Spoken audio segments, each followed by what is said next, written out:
Welcome to LeetCode SQL 50 problem 2. So ఈరోజు problem వచ్చేసి find customer referee. So మనకి customer అనే table ఉంటుంది, అందులో 3 columns ID, name and referee ID. So ID వచ్చేసి ప్రైమరీకి అంటే which is a unique identifier and it doesn't contain any duplicate values. So వాడు ఏమంటుండంటే each row of this table indicates the ID of a customer, their name and the ID of the customer who referred them. So customer ID ఉంటుంది, customer name ఉంటుంది, ఇంకో కాలం ఏంటి referee ID. ఆ customer ఏ customer వల్ల refer అయ్యిండు అతని ID ఉంటుంది అనమాట. సో మీకు చూసుకున్నట్టయితే ఇక్కడ వీల్ అనేటోడు ఉన్నాడు, వీనికి నల్ ఉంది అంటే వీడిని ఎవరు రిఫర్ కాలే, వీడు సొంతంగా జాయిన్ అయ్యిండు. అలెక్స్ ఉన్నాడు, అలెక్స్ అనేటోనికి రిఫరీ ఐడి ఏముంది 2 ఉంది. 2 ఎవడు జేన్, అంటే జేన్ గారు రిఫర్ చేస్తే అలెక్స్ గారు జాయిన్ అయ్యిండు అనమాట. సో ప్రాబ్లం వచ్చే అంటే లైక్ ప్రాబ్లం డిస్క్రిప్షన్ వచ్చేసి అది.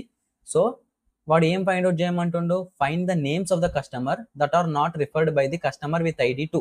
సో వానికి ఈ నేమ్ అనే కాలం డాటా మొత్తం కావాలి. కండిషన్ ఏంటి, ఆ కస్టమర్ ఐడి 2 అంటే ఎవడు జేన్ గాడు రిఫర్ చేయని కస్టమర్స్ డాటా మొత్తం మనం రిట్రీవ్ చేయాలన్నమాట. సో దానికి క్వెరీ రాద్దాం.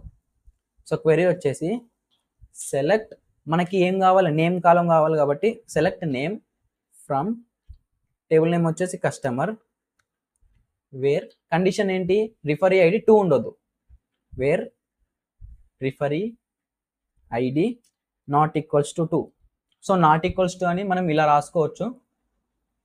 ఇంకోటి ఈ నల్ అనేది వాల్యూ కాదన్నమాట. సో నాట్ ఈక్వల్స్ టు అంటే 0 కావచ్చు, 1 కావచ్చు, 2 0 కావచ్చు, 1 కావచ్చు, 3 కావచ్చు, కానీ నల్ అనేది డాటా వాల్యూ కాదు. సో దానికి కూడా మనం ఒక కండిషన్ స్పెసిఫై చేద్దాం, or referee ID is null.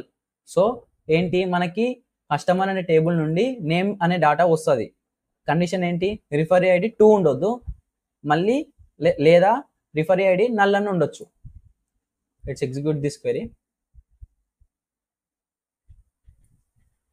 C it is accepted. So ఈ LeetCode SQL 50 challenge link కావాలంటే just comment link in the comment section.